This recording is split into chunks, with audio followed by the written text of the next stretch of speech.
Hello students. तो देखिए प्रश्न पेपर का 15वां सवाल। बिंदु -4, 6 बिंदुओं ए और बी को जोड़ने वाले रेखाखंड को किस अनुपात में विभाजित करता है। तो आइए यहाँ पर एक विभाजन सूत्र का यूज करेंगे हम लोग और उससे यहाँ पर अनुपात हम लोग निकालेंगे। क्या निकालेंगे? अनुपात निकालेंगे। ठीक है, तो चलिए सबसे पहले कॉपी पर हल लिख लेते हैं। तो यहाँ पर देखिए सबसे पहले हम लोग लिख लेंगे हल, उसके बाद देखेंगे क्वेश्चन। बिंदु इतना -4, 6 बिंदुओं ए और बी को जोड़ने वाले रेखाखंड को, देखिए ए और बी को जोड़ने वाले रेखाखंड को बिंदु पी किस अनुपात में विभाजित करता है। तो मान लेते हैं जो बिंदु पी है इस ए बी रेखाखंड को एम और एन के अनुपात में, यहाँ से यहाँ तक मान लीजिए एन और यहाँ से यहाँ तक मान लीजिए एम के अनुपात में क्या करती है, विभाजित करती है। तो वही यहाँ पर लिखा गया है। माना कि बिंदु P रेखाखंड AB को M अनुपात N के अनुपात में विभाजित करता है। तो एक विभाजन सूत्र होता है। देखिए विभाजन सूत्र से फॉर्मूला होता है P का निर्देशांक x, y जो रहता है mx2 प्लस nx1 बटा m plus n, my2 plus ny1 बटा m प्लस n होता है। इसमें से x जो होता है इसके बराबर होता है, y जो होता है इसके बराबर होता है। यानी कि x का वैल्यू इतना है और y का वैल्यू इतना है। तो देखिए p का निर्देशांक कितना दिया है, यहाँ पर -4, 6 दिया है।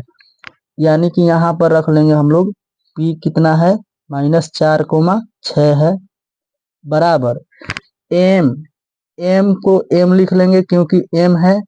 x2 के स्थान पर क्या लिखेंगे, देखिए यहाँ a में मिलेगा x1 y1 और b में मिलेगा x2 y2।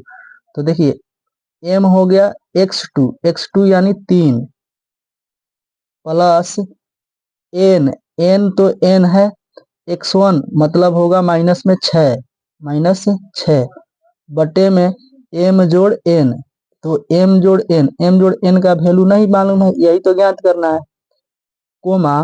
my2 m को m रख लेंगे, y2 हो जाएगा -8 प्लस ny1 तो n y के स्थान पर हो जाएगा 10 बटे में m जोड़ n।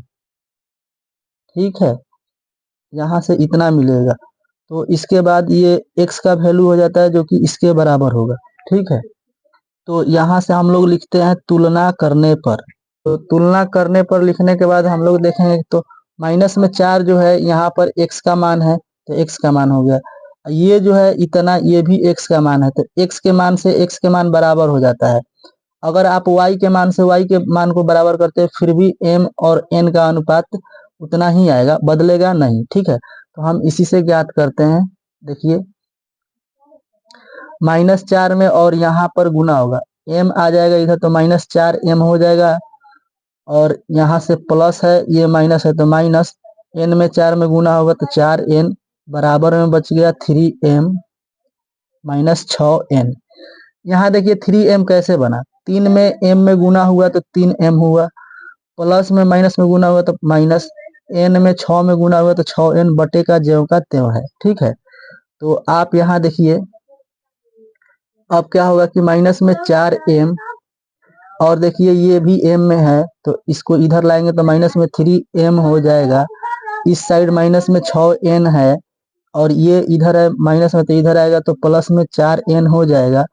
और यहाँ से क्या मिलेगा, देखिए माइनस में 4 माइनस में 3 तो माइनस में 7m हो जाएगा और इधर बचेगा माइनस में 4 में से माइनस में 6 में से 4 घटेगा तो माइनस में 2n बचेगा।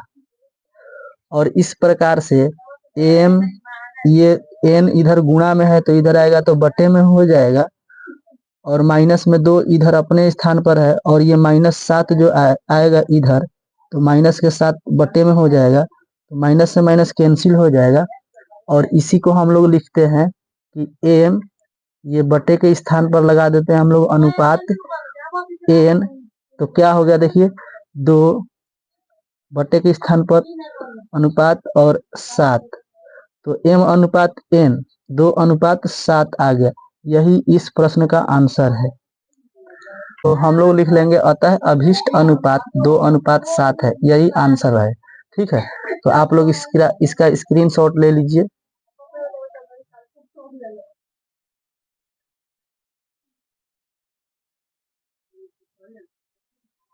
स्टूडेंट्स, इस वीडियो में इतना ही।